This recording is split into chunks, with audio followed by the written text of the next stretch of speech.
Sinasabi ninyong mabuti ang punong kahoy kung mabuti ang kanyang bunga, at masama ang punong kahoy kung masama ang kanyang bunga. Sapagkat sa bunga nakikilala ang puno.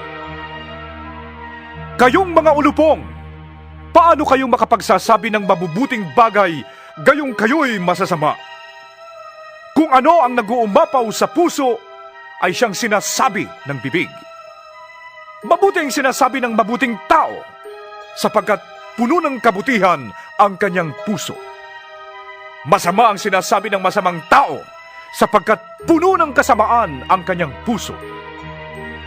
Tandaan ninyo, sa araw ng paghuhukom, pananagutan ng tao ang bawat walang kabuluhang salitang sinabi niya.